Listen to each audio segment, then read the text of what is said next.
Thank you again for good singing. And you all have demonstrated the truth about yourselves. You are tenacious and persistent. Good for you. Coming out in the rain and sticking it out night after night. There is some sadness for me as we come to this last time together. But the topic needs to be a good one, because on your program it says we're going to choose hope tonight. And the intention of what I want to share with you is how to get through the tough times and still be hopeful in spite of what we have experienced. And after I finish the talk, then we'll want to share some discussion together. Any comments, questions you might like to add, not just to this topic, but to the whole week that we have spent together. And we'll share a few book titles that to us have been helpful in the area of forgiveness before we finish tonight.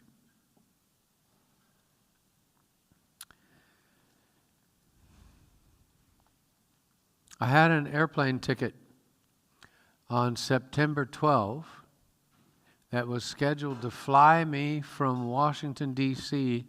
back to Walla Walla, where I would be meeting with the faculty and we would all be preparing for the next fall quarter school year, which would begin shortly after that. The day before that ticket started, I was in the office trying to wrap up what I had been doing during the summer, planning to leave the next day. At that time, the Navy headquarters offices were across the freeway and a little green strip of grass from the side of the Pentagon. And early that morning, soon after 9 o'clock, those of us who were in the chaplain's division of the Navy were all called down to the chief of chaplain's office. He was out of town at the time, but he had a television set.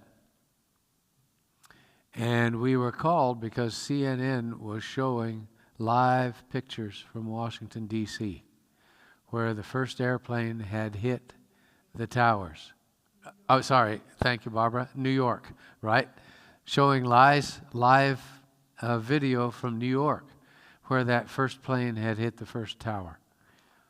And while we were standing there watching, we saw the second airplane fly into the tower. So even though when the first plane hit, we thought this might be some terrible accident, when the second one hit, we knew it was much more than that. So we gathered in a circle and prayed together for whatever it was that was taking place.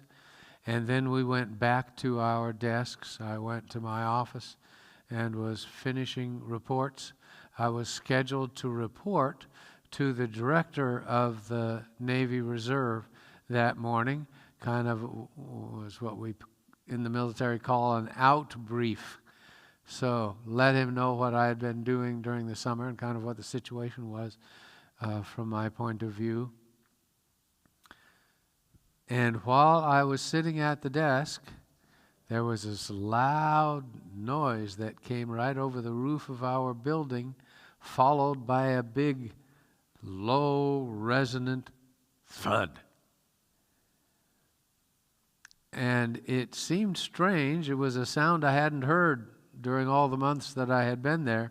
So I went out to the office of my chaplain's assistant and said, "Chief, do you usually have airplanes flying that close to the top of the building here?" And he said, "Oh, I don't think it was a plane. I think it was probably a truck in the parking lot that picked up one of these big dumpster bins and dropped it rather than letting it settle nice and quietly. So I went back to my desk, just had begun to work again, and the fire alarms in our building went off. We all evacuated, hundreds of us who were working in this large office complex, evacuated into prearranged places where we were to gather in the parking lot. And when we walked out the doors, we saw what you see in this photo. It was very clear that something dramatic had happened at the Pentagon. While we were standing in the parking lot, I remember a group of civilians, office workers, who spotted us as chaplains and came, screaming is not an overstatement, screaming toward us, yelling, "Is this the end of the world? Is this the end of the world?" Terrified about what was happening. Very shortly afterward, we got the information that they were calling for volunteers to help on the side of the Pentagon. So we crossed the freeway, which of course was closed by then. We crossed the freeway, and I spent over the next 24 hours on the outside of that building. It started when we gathered with first responders, firemen and policemen. They were evacuating people from the Pentagon. And as you saw in those photos, fire was a large problem early on. So we moved from place to place in order to be with those who had stretchers and ambulances and litters and helicopters. I will never forget the sounds and smells of those burn victims who were waiting for evacuation to the hospital.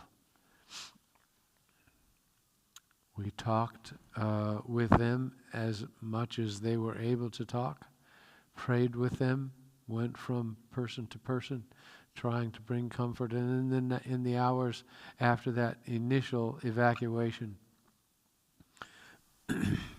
we began to set up chaplain support services, a tent for rest and relief, a place where people could come who were emotionally overwhelmed by what had happened. And by the next day, the Army, who are the predominant coordinators of activities in the D.C. area, took over coordination of that activity. And we were there assisting them for days afterward. We activated several scores of chaplains and chaplain assistants and set up on the perimeter of the Pentagon to be of help, both to those who had come to be of help and to those who had been victims of the attack itself.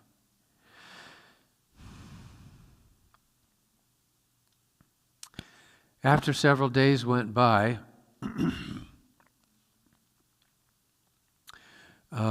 any victims who were identified, who were connected with the Navy, were assigned to what we call a casual assistance coordinating officer and team.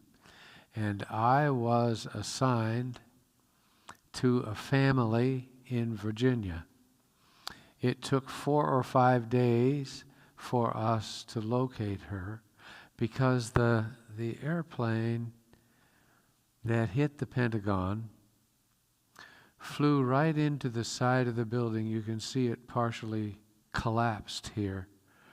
Flew right into the side of the building And in that precise location was the worldwide command headquarters of the U.S. Navy. This family's daughter, a single mother, had left her 2-year-old child that morning with her parents in Virginia, driven into Washington to work in that office building that morning. And after the attack, you can imagine that her parents in Virginia were calling, trying to get a hold of her, wanting to know that she was safe. They didn't reach her. So law enforcement officers went looking for her car in the parking lot. And there are thousands of cars in the parking lot there. And we didn't find it for days. But several days later, at the impound lot where the sheriff's department were hauling cars to get them out of the way for the rescue operations that were taking place, several days later they spotted her car. And then sometime after that, a DNA test on some remains from inside the Pentagon identified that it was her. Jamie Fallon was her name, and as protocol outlined and required of us, we contacted her family in Virginia. Her father was a retired Navy chief himself, so knew how these sorts of things operated. And when the chief, who was part of our team, who was going to notify them that we had found the remains of their daughter, when the chief called the father, he said, "I don't want you showing up at my house. Do not come here." Because he knew what kind of news that presence would bring. But because that was a requirement, the chief who had made the telephone call and a commanding officer who was one of the supervisors of that work location but was not at work that particular day, and we had a chaplain assigned to each of those notification teams. We drove the several miles from where we were working down into Virginia and drove into Jamie Fallon's parents' driveway. As I got out of the car, I had a Navy uniform on, and on our Navy uniform, for we who are Christian chaplains, there is a cross on the collar. A woman came from around in the backyard of this house, approached the vehicle in which we had ridden, came up to me, saw the cross on my collar, shook her finger in my face and said, "I blame God for this, and I don't want to talk to you," and turned around and walked away.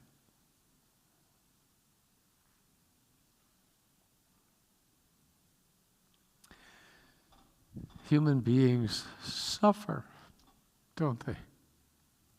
Perfectly good people with active lives, tasks on the schedule for the day and the week and the month and the year, all ready to be of help, wanting to be of assistance.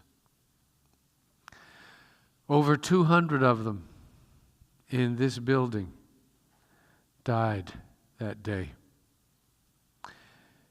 And in New York City, it was many more than that, you remember. Over 2,000 ultimately were gone. And the grief was palpable.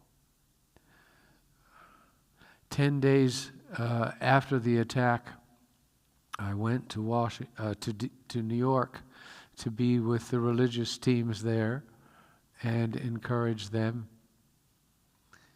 And the stories they told were ominous ones.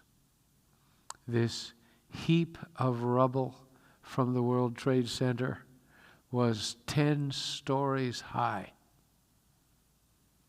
And they combed through it block by block with hands and shovels and dogs looking for remains. I got an email sometime later from a chaplain working there who said that every time they found any remains, any human remains, a loud whistle blew on the work site in New York City.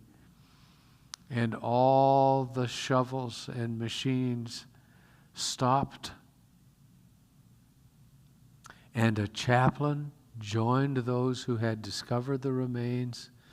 They brought a litter and a flag to that site. The chaplain offered a prayer, and the remains were placed on the litter, covered with that flag, and carried to a temporary mortuary that was established on the streets.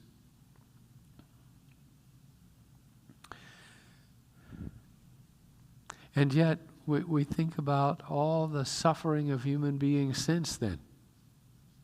The things that are going on at this very moment in time in Eastern Europe, particularly in Ukraine, in Africa, hundreds and hundreds and thousands of people miserably suffering. So how is it we get through those times? One thing that's helpful to me as we mourn and grieve in the ways that we all do that is to remember that centuries ago, throughout human history, come the stories of misery and oppression and pain. From Psalm 31, we hear from the good King David this poignant cry: "Have mercy on me, O Lord, for I am in trouble. My eye wastes away with grief, yes, my soul and my body, for my life is spent with grief, and my years with sighing. My strength fails because of my iniquity, and my bones waste away. I'm a reproach among all my enemies, but especially among my neighbors, and am repulsive to my acquaintances. Those who see me outside flee from me. I'm not forgotten. I am forgotten like a dead man, out of mind. I'm a broken vessel, for I hear the slander of many. Fear is on every side. While they take counsel together against me, they scheme to take away my life, for I hear the slander of many. Fear is on every side." How miserable. Not just physical danger, but emotional and personal attacks. David knew what it was like to suffer. We'd all like to think that only good things happen to God's people, wouldn't we? That if there were some fairness in all of this, that the people who intend to be mean and evil, they're the ones who ought to suffer. And those who commit themselves to living good lives ought to be able to get a pass from all of this. But it doesn't happen. And in our discouragement, we want good news. During the last several years, that Barbara and I were connected with the Navy, we got acquainted with a corps, a group of people that we spent time, a couple of times every year with, from all over the country. They became very dear and close friends of ours. Lots of contrasts between us, but there were some similarities too, and those drew us together. I mention it because one couple in particular illustrate this wish for good news. Mark Hazara, who lived in Pennsylvania, was on a trip with friends, a group of male friends of his, went to the mountains of Colorado and rode a gondola up some huge, high, rocky mountain peak. All was well. They were enjoying this outing together, which was kind of an annual event for them. No hint that there was going to be any problem. He, along with his friends, got into the gondola, the door shut, and up the mountain they went. And by the time they reached the top, he was dead. A heart attack on the way up the lift. I remember visiting on the phone with his wife when we got that news. And she was in denial that this happened, wishing that what she had been told was not true. Tell me, she said, tell me he is all right. And then she said, tell me I'm going to be okay. The shock of those changes disorients us. But the good news, as a chaplain with that group, I could share with them, is that our God does not desert us in tough times. You know, a lot of other religions in the world have created views of their gods, but their gods try to escape all the misery of human life. They try to live above and beyond and outside our suffering. They don't want to have any part with this. And so the quest of those who are followers of those gods often becomes escaping the harsh realities of life. They don't want to be part of this either. But the beauty of Christianity is that our God knows what it's like to suffer. Our God didn't leave us alone, but came to be with us and participate in our lives. You remember these words from Isaiah 53, but let me just read them to you and let them absorb them through your ears rather than your eyes. Who has believed our message, and to whom has the arm of the Lord been revealed? He grew up before us like a tender shoot, and like a root out of dry ground. He had no beauty or majesty to attract us to him, nothing in his appearance that we should desire him. He was despised and rejected, a man of suffering and familiar with pain. Like one from whom people hide their faces, he was despised, and we held him in low esteem.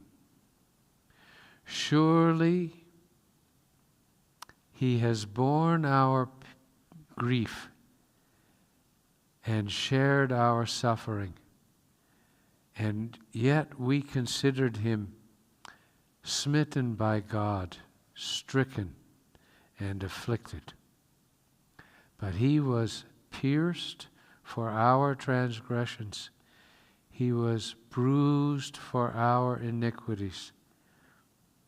The punishment that brought us peace was upon him, and by his wounds we are healed.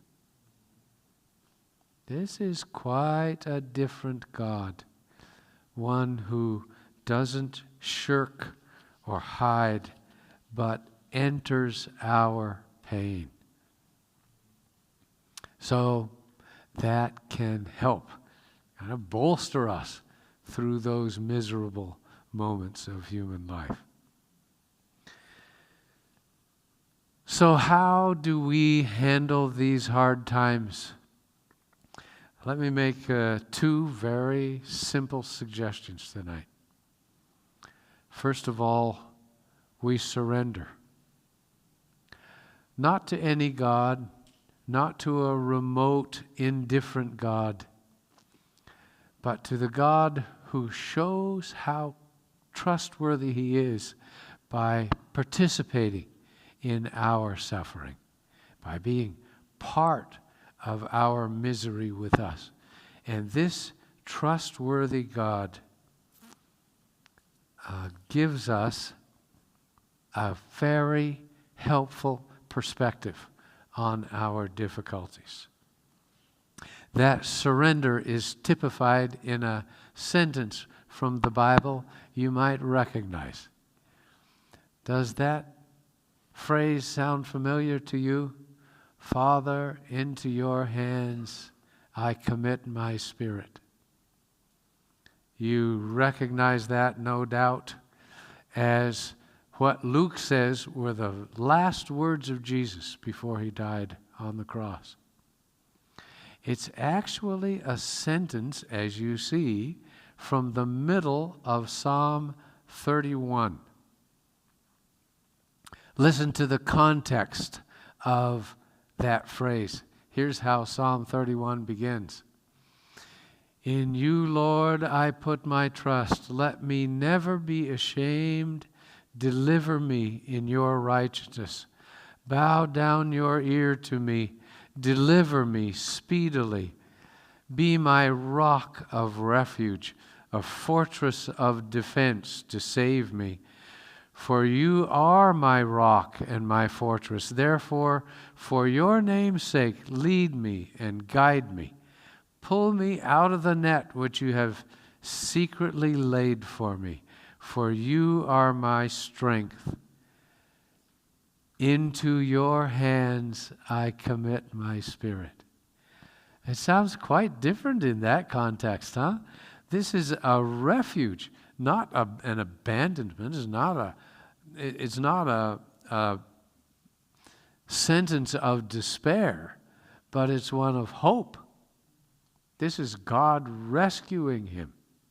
And think about those people who would have heard Jesus, life nearly gone, hardly able to speak loud enough for people to hear or understand what he was saying.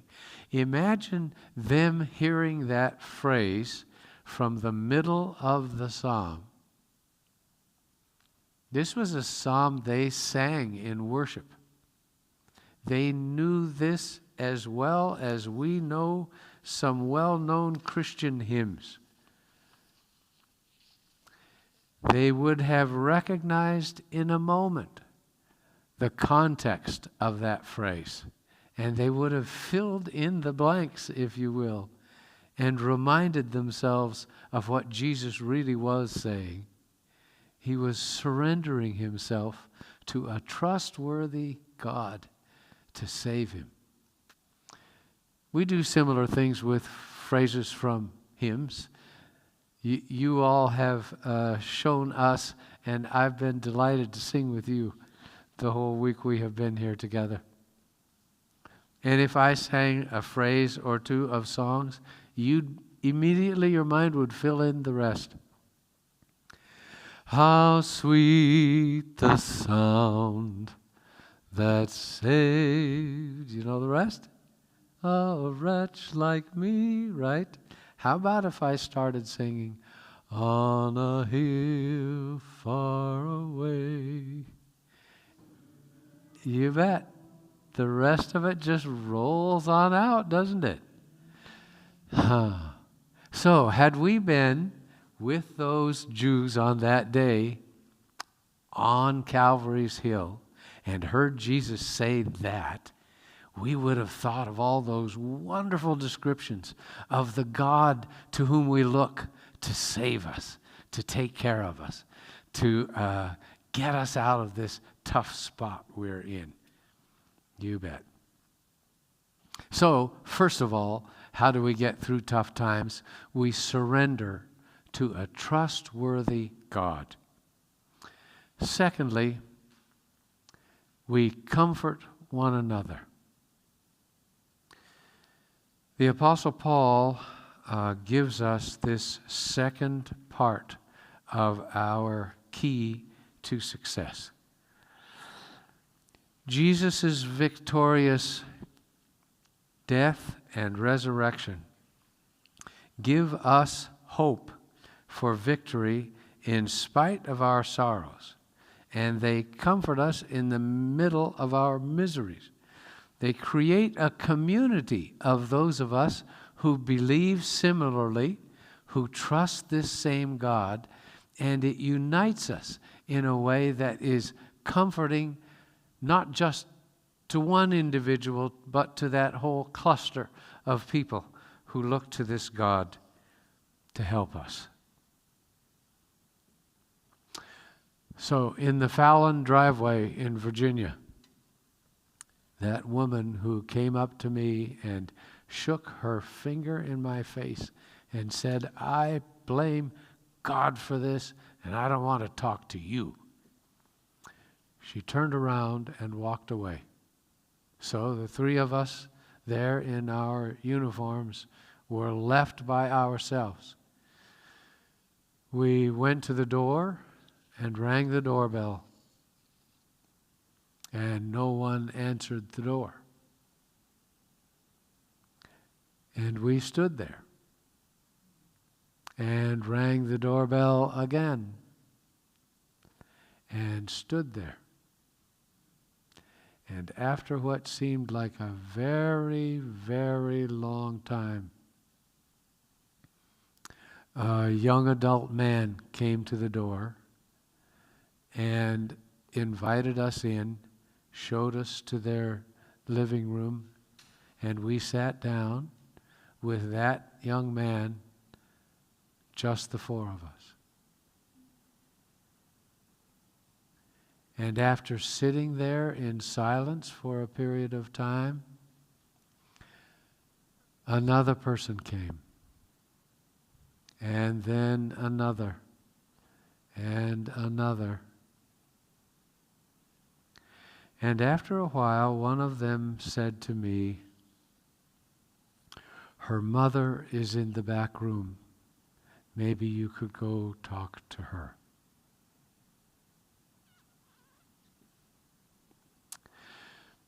We had a conversation, and she joined the rest of us in the living room, where we expressed our deep regrets for having to be there for that reason, where the chief who had made the phone call said he didn't know what it was like to lose a daughter, but he had lost a mother-in-law recently who was very important and kind to him. So he knew a little something about a loss. And the commanding officer who was with us shared with the family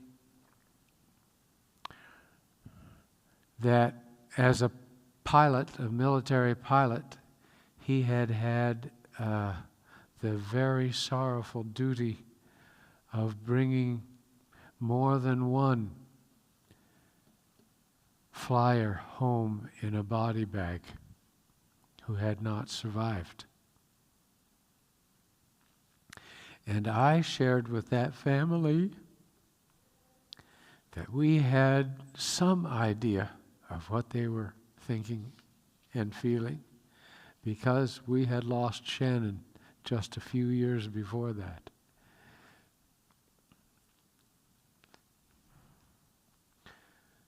comfort one another.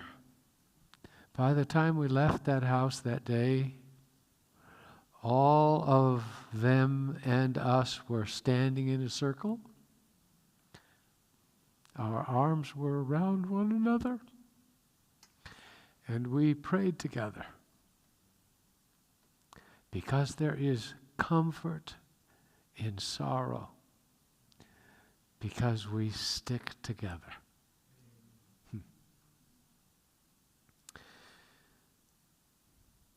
You remember these words from Paul's letter to the Thessalonians?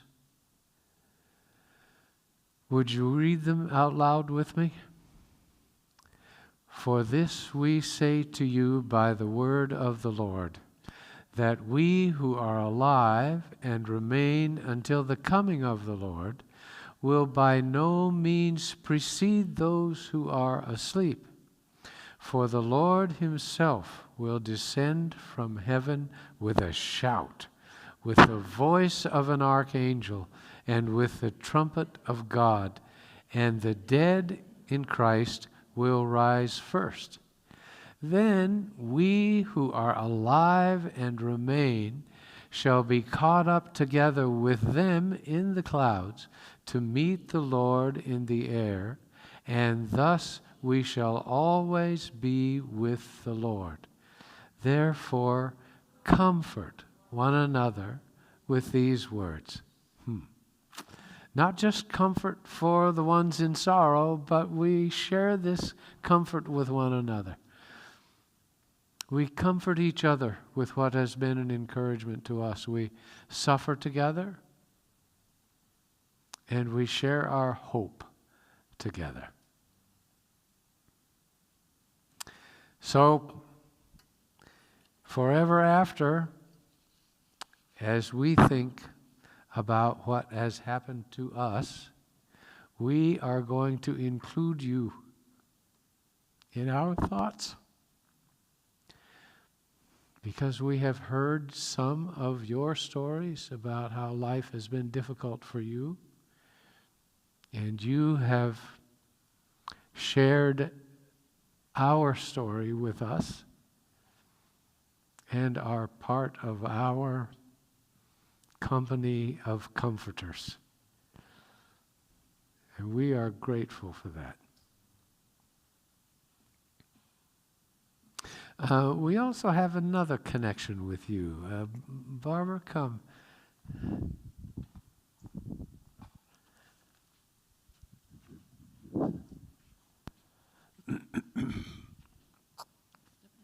Mm-hmm.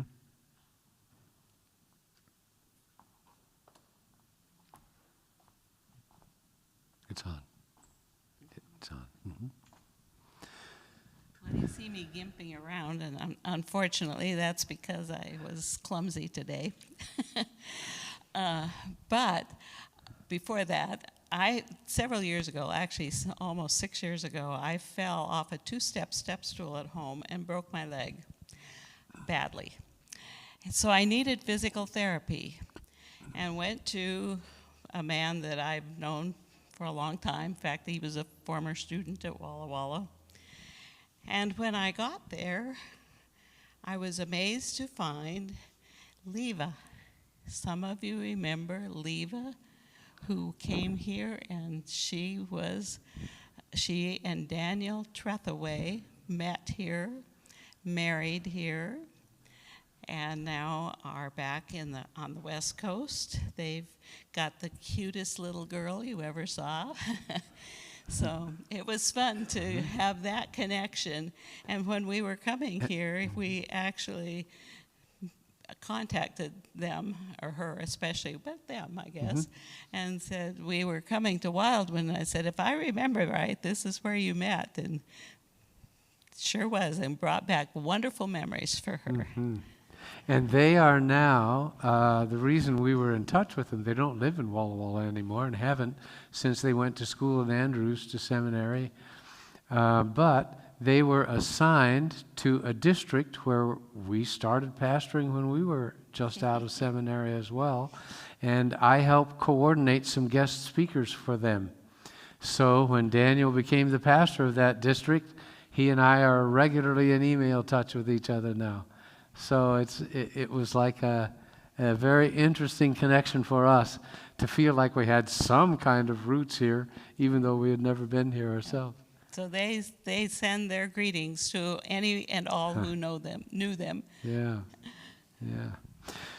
Well, as we think about all we have talked about through the week, we want to share a few resources that have been pivotal for us, and then allow you some time either to share ideas yourselves that have been useful, or ask any questions you'd like for us before we leave in the morning.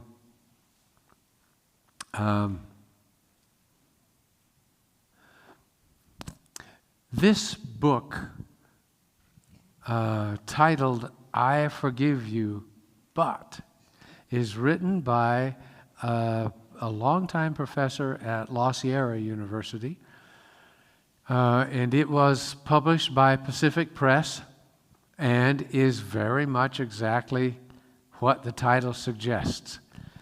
The hesitancy we have to let go of our grievances, our tendency to hang on to these hurts, and our implied demands that people make change in order for us to be able to release our anxieties.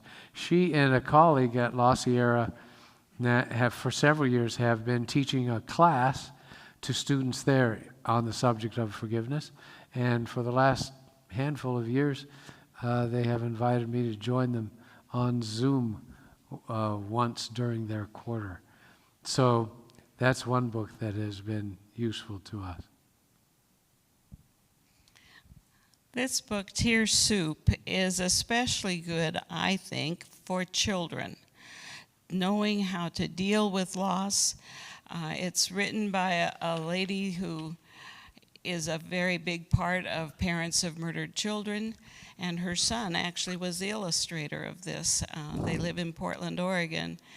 A mother who lost her son to a very bad car accident later said to me, have you ever read Tear Soup? I said, never heard of it. But we got it, and when I was at the bookstore there in Walla Walla, we carried it, sold lots of them. It's very helpful. It's a little bit cartoonish, the pictures of the people in it, but it's, I think, really helpful for children to know how to process grief. Mm-hmm. Forgiving Dead Man Walking. Some of you probably remember at least that there was a movie about this called Dead Man Walking. And at that time, the person who instigated the movie and all was a Catholic nun, Sister Helen Prejean. Unfortunately, she actually was visiting the perpetrators in prison who mutilated a couple of young kids. And anyway, it's a gruesome story, to tell you the truth. And this book is graphic because Debbie Morris was the victim of the perpetrators. She and her then boyfriend were both injured and hurt very badly. So Debbie was very unhappy that this nun was visiting the perpetrators, and then they got this movie deal without even consulting Debbie. So that was a hurt too, to be almost re-victimized. But we've met Debbie once. She came to Walla Walla and told her story.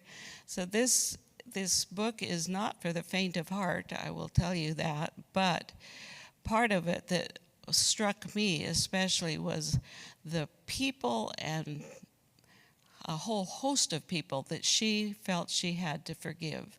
Not just the nun and not just the perpetrators, but her parents, especially her mother, she felt had betrayed her.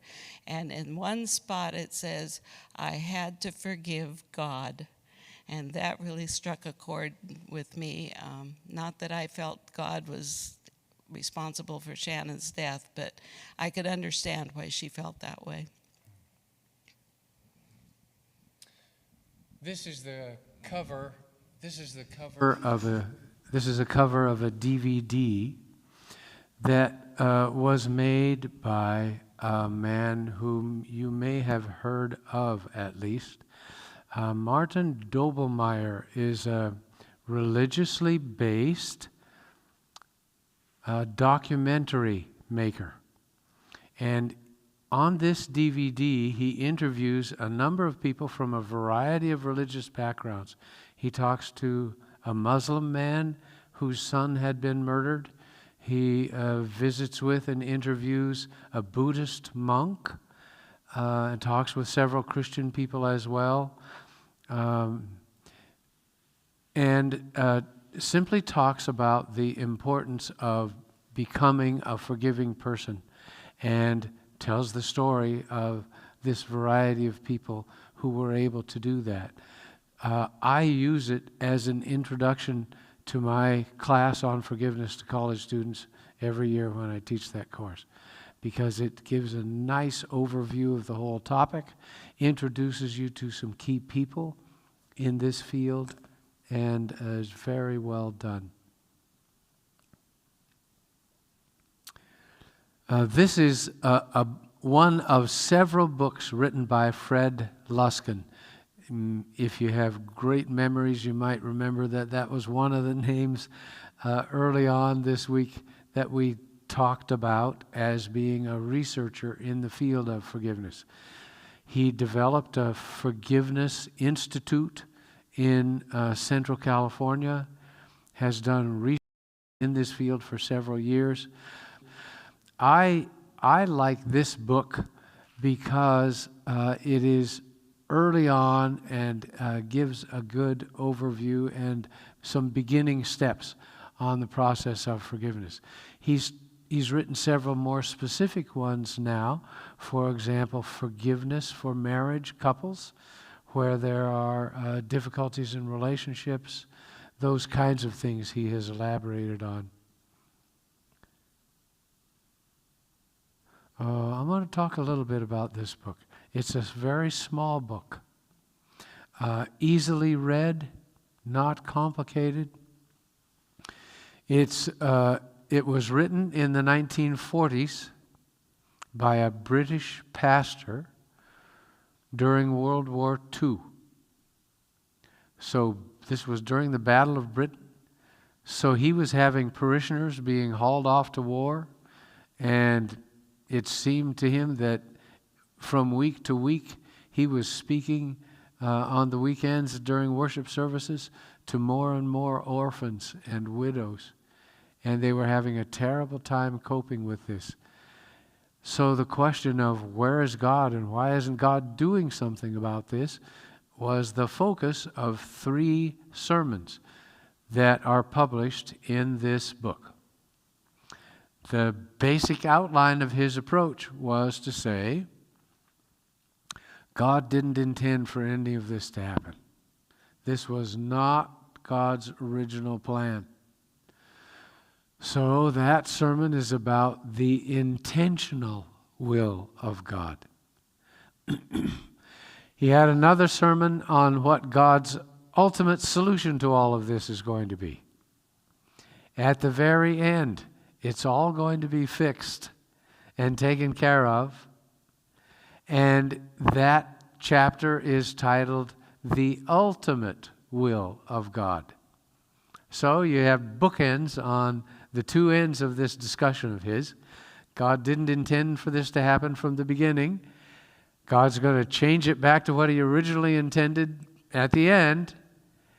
And then how do we live between those 2 good things? And that section of living in the meantime, he calls the word just escapes me. Intentional, ultimate.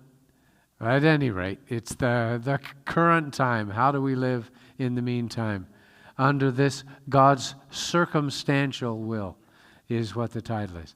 Under these circumstances, what does God do? When he didn't want it to happen, and when it's not going to last forever, how does God relate to all of this in the meantime? And I found this years ago a very meaningful book. I was doing a chaplaincy training session for several months in a hospital, critical care hospital, and I was assigned to patients who were in the cancer ward.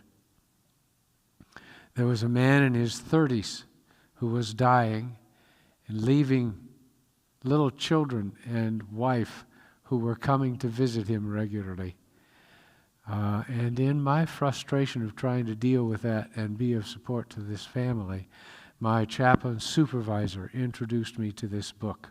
And I am so delighted that publishers are still printing it even now, because it is so valuable as a way to look at that whole topic. A bit more of a theoretical approach to the whole notion of how God can allow evil in the world is Richard Rice's book, Suffering and the Search for Meaning. Dr. Rice, now retired, was a faculty member at La Sierra and then at Loma Linda. But this book was published for Christians across the spectrum, not just our particular denomination. And it's used by colleges who are introducing this notion to college students of all kinds of persuasions. It's published by InterVarsity Press, which is a Christian publication company. But Rice's approach is to survey the predominant philosophical responses to evil and how different philosophers and philosophical schools have dealt with those questions and issues. And then he draws, at the end, his own conclusions and shares what he believes and how he comes to that conclusion. Yeah? Please. I add that Rick was one of our neighbors and a fellow church member at La Sierra when we were there for years, and our kids played together. And there is a little bit of Shannon's story in here. He doesn't name her, but we know who it is, and he confirmed that it's true. He was an active missionary too. While he was a faculty member teaching theology to university students, he was doing Bible studies with his next door neighbor, and that couple were baptized into our congregation. So he's a good, solid person. Great couple. Yeah. This book is one we have just discovered recently. I should have checked the publication date. I think it was 2024 rather than 25. But Timothy Keller was a Presbyterian pastor in New York City. You may have heard him speak because he does a phenomenally good job as a Christian leader addressing contemporary issues and current people who are struggling with living in the modern world. His book about forgiveness is solid as can be. It is biblically oriented, wonderfully illustrated. It's not particularly simple to read. It requires you to do some thinking. I'm going to try it out as a textbook in my college class next quarter and see how college students react to a little theological challenge to see if they can get through this one. But it's a great book, and the concepts and ways he describes them is closer to the conclusions that I have come to than any other writer I have yet found. So his ultimate position is very much one to see God as I see God, and coping with life as a believer in the contemporary world. It feels good to me, I can just tell you that. Yeah. And then there are two things that Pacific Press has published that I had something to do with. This one is a workshop or a study group outline. It comes with DVDs on which a colleague of mine and I have made a presentation for each of 8 topics. We make a presentation on the DVD. Then there is a workbook that has questions and discussion suggestions. So you and a group of people can work this through together, or you can do it on your own if you wish. Were you going to say something? It doesn't come with the workbook, does it? Don't you have to download it? The workbook is free and can be downloaded. Downloaded, The book, the outline that comes with it is kind of an instructor's manual, if you will. So it gives you some leadership suggestions if you end up leading a little discussion group. Thanks, Barbara. And this book, I think you were exposed to already if you were here a night or two ago. I resonate with the author of this book better than with any of the others. This guy agrees with me. You would expect that, of course, right? Yeah. Okay? Now for you, any comments, things you'd like to add? Things we may have left out you wish we had talked about? Now and then, Daryl's known for starting stories and not finishing them, so I don't know if there were any like that this time. All done? Oh, please. Here comes a mic to you. Oh, microphone's coming. Yeah. How much time do you think it will take when we get to heaven to discuss some of these painful hurts and talk about some of the things you've been talking about? Yeah.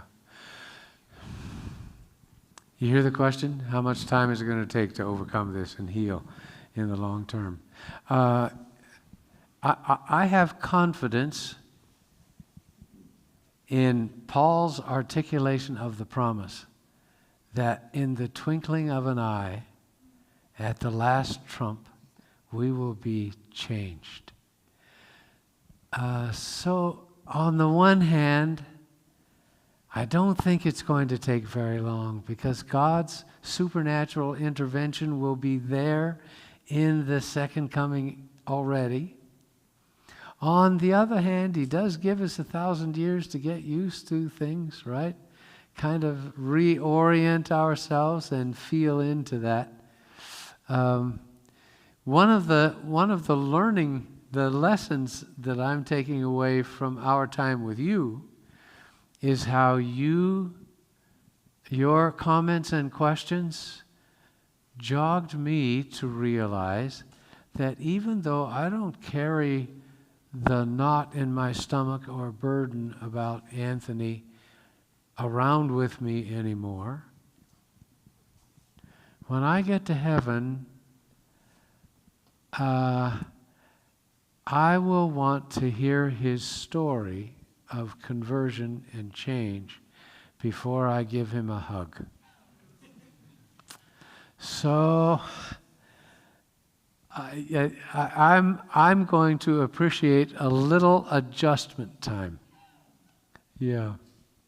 There's a few people I'd like to talk to that way. Good. Yes. Ready to pray?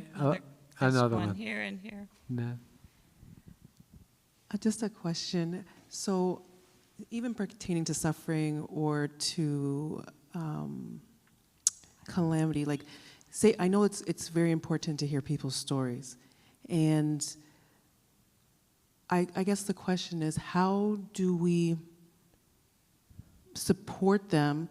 Like, hear their story, but how do you support them and try to kind of direct them towards who God is, especially when you hear in the story that they're doubting God's goodness, they're doubting God's love.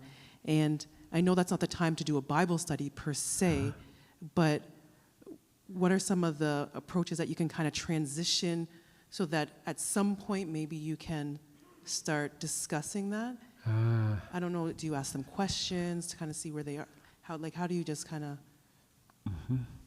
support them in that way. If I'm understanding your question correctly, you're asking, how does one help a person make a transition from that world of pain in which they find themselves and direct them toward some comfort that we get from Scripture and other sources? How do we do that? Jesus intrigues me with his ability to get people to ask questions or to invite him to discuss subjects with them. In one setting this week, I already used the illustration of the rich young ruler who came to Jesus and said, feeling pretty good about himself already by the time he got there, "What must I do to be saved? Is there anything I've left out? I think I've done pretty much everything, but you help me if I've messed up something I've forgotten about." And Jesus starts his response with a question. "Why do you call me good?"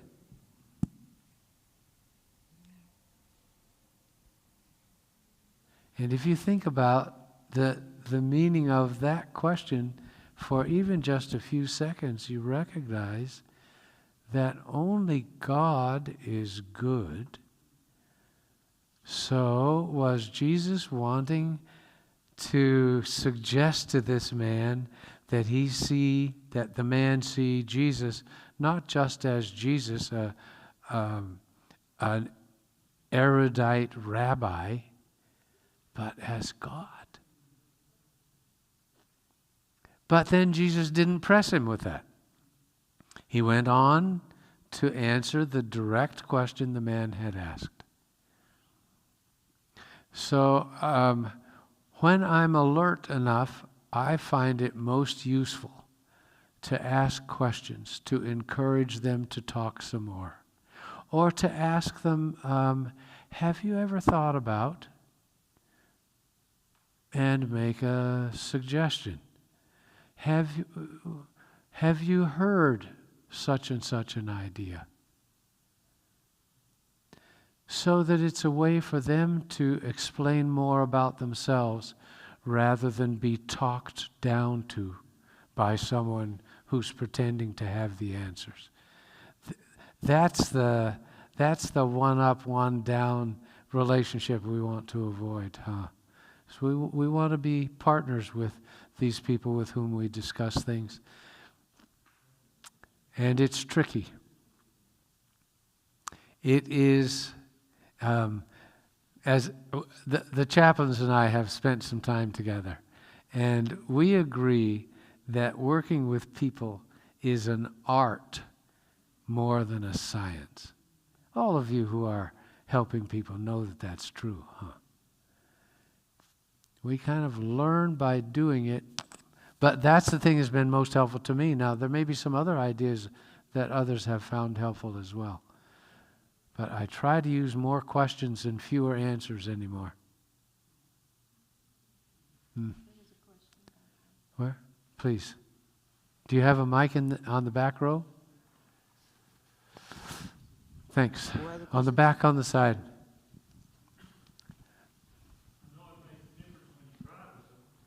I'm sorry?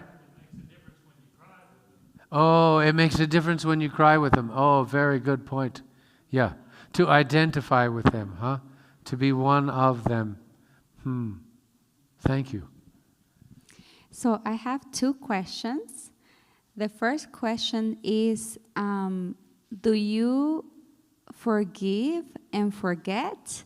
And because there's a Bible verse here that says, Isaiah 43 verses 18, 19, forget the former things, do not dwell on the past. See, I am doing a new thing. Now it springs up. Do you not perceive it? I am making a way in the wilderness and streams in the wasteland. And I'm saying this because I know I have known people that they claim, I don't know if it's men overall, I'm not sure, that they forgive, but they don't forget. And sometimes, and I'm talking also because of my mom and maybe my dad, that maybe they claim they forgive, but then they bring the past again when maybe the problems arise again. So I was just thinking, do you really forgive then? I mean, I guess want to understand if it's right to remember the mistakes or not. Thanks for letting us talk about that and elaborate a bit. We mentioned this before, but it's not, it's worth going over again. My understanding of Isaiah is that it does not, Isaiah is not addressing issues of wounds and hurts that we have experienced, but ways in which we have, in which our relationship with God has been neglected, and we've felt abandoned.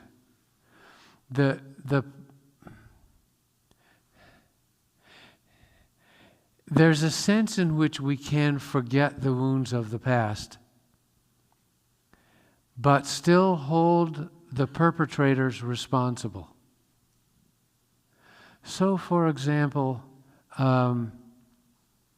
if an abuser is beating up on their children or their spouse, if that spouse or if the authorities say, okay, we're going to forgive you, we're not going to worry about this anymore, very often those cycles repeat themselves over and over again. So we end up enabling evil rather than forestalling it, changing it. And it's important for us as a society not to turn loose all the evil people in the world who are out to destroy everyone else. And the only way we can prevent that is to remember what happened.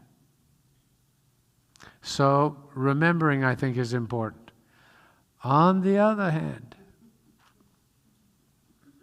if we chain ourselves to those memories, and that becomes the overwhelming impression in our lives, it destroys our sense of hope and optimism. It saps the positive energy from our experiences, and it blinds us to the beauty and delight in the world. In one of the morning worships, we talked a bit about optimism and how important that is to us. I did a research study with former prisoners of war from Vietnam, and was able to interview 16 of those. They were all men, so and I say interviewed all of these men. An amazingly impressive group of people. One of them in particular talked about that very thing, of looking for the good in life and not being captivated and laser focused on all the bad things. He was captured in Laos, and for 5.5 months was part of a group of prisoners who were force marched up the Ho Chi Minh Trail, which was kind of a road through the jungle that was being used to transport war materials. It was the subject of bombing. It was a target regularly. They didn't have enough food during that period of time. They weren't allowed to rest very long at a time.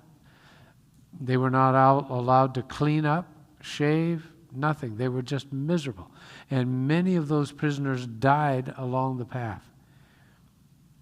And he says that while other people were negative and miserable, he looked for what was beautiful.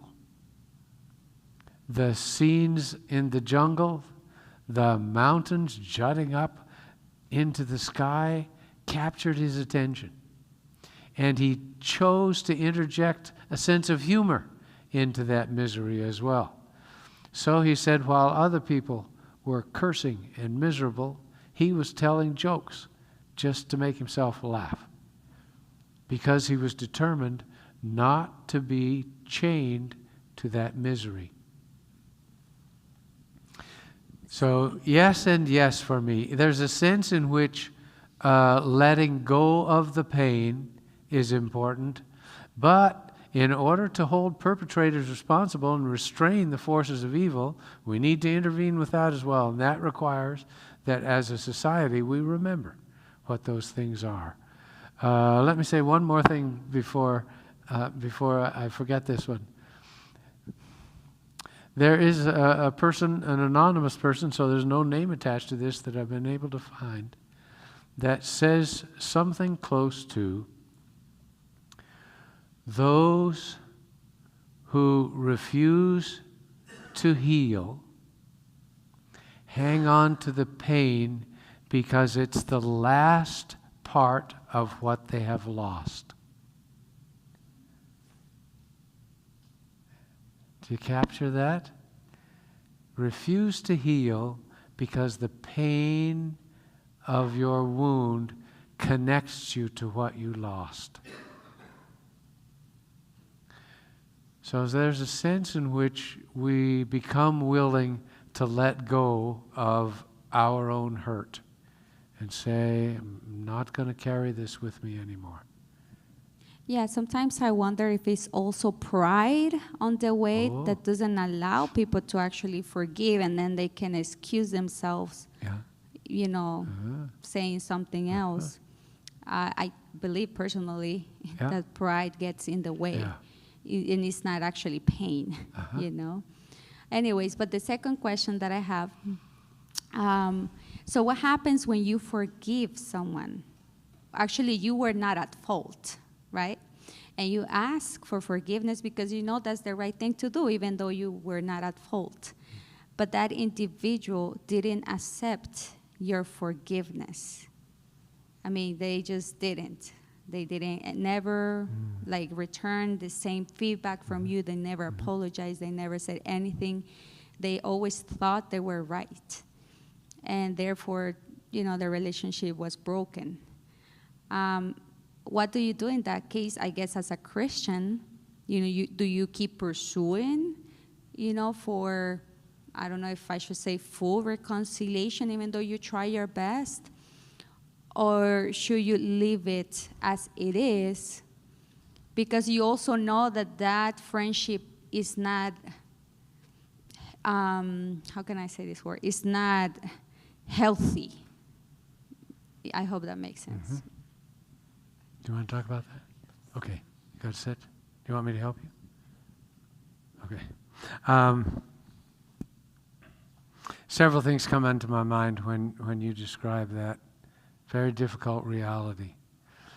One thing is that many of us, including Barbara and me, have had to learn that you can forgive someone without any connection with that individual. So we're not able to be in touch with Anthony. We will never hear an apology from him because he can't contact us and we can't contact him. If he chooses to apologize, we wouldn't know that. So the benefit of forgiveness that we would experience is for us. We don't know what impact God may be having on his life. The first time, boy, I don't want to keep you here forever. The first time I experienced that, let me see if I can do this in very few sentences. First time I saw that happen was when I was in graduate school. And I was leading a group in which a German woman whose father had been a Nazi was a student. And she shared with us the turmoil that created for her because she loved this father of hers, but she despised what the Nazis had stood for and fought for. So how could this man I loved participate in that which I hated? She didn't know how to resolve that. the particular therapeutic approach we were studying that quarter suggested that you have that a person could have internal dialogues with people who were not there, but these are things she was carrying around in her head anyway, so she kind of gives voice to both sides of this discussion herself. And she chose to imagine going to her father's casket. He was long dead by then. Imagined herself going to her father's casket and asking him how he could do that. And then she imagined what his answer might be, and her response to that answer might be, had a very brief dialogue, and for her emotionally, that settled the turmoil. Because it was, in her case, it was no longer her father who was imposing this on her. He was gone, but she was carrying around this internal dissonance herself. So I think there are some things we can do processing things on our own without the participation of the other person.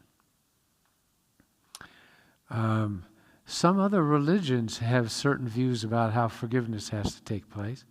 So in the Jewish tradition, for example, I'm told that that Jews confess or apologize 3 times, and if that is not acted on, it's over. They've done their part, and they can let it go now.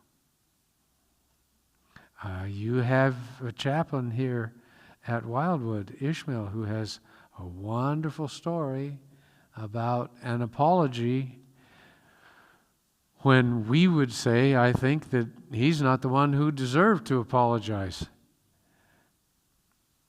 But he chose to do that, and you need to get him to tell you that story if you haven't heard it, because it is moving. So I think we can do a lot of those things ourselves without the participation of the other person. And we do that for our sake. We forgive so that we don't have to carry that burden around with us anymore. Yeah. Well, you've been very tolerant.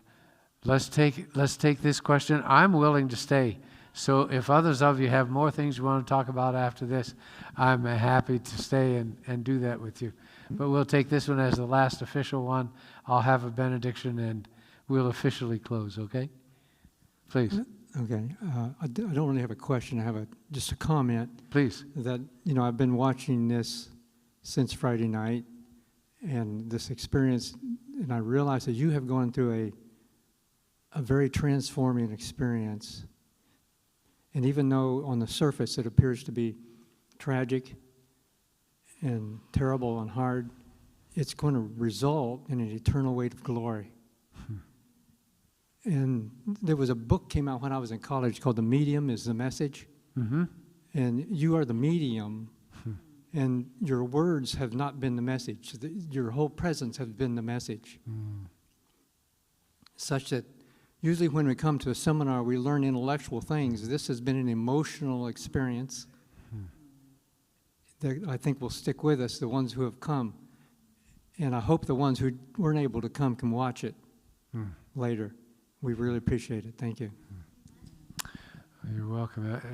It makes us feel very humble to have opportunities to share a story that we say is about God. It's not about us, because this is not natural stuff for an Irishman whose temper was so strong when he was 6 years old that his grandmother took him aside and prayed with him because he needed to get over this, or he was going to have a bad life.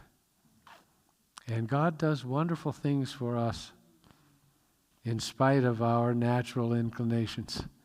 And it's humbling. It's humbling. Well, can we stand together? Can you still do that after all the time you've been sitting?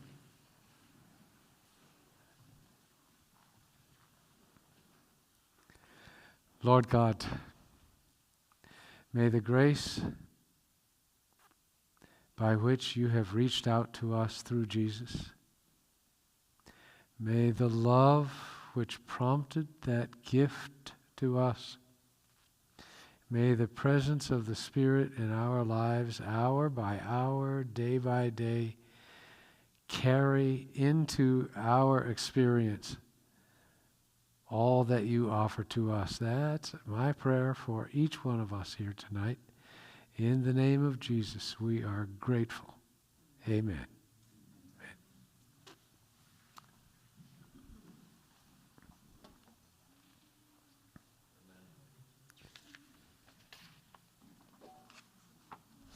Rosalette.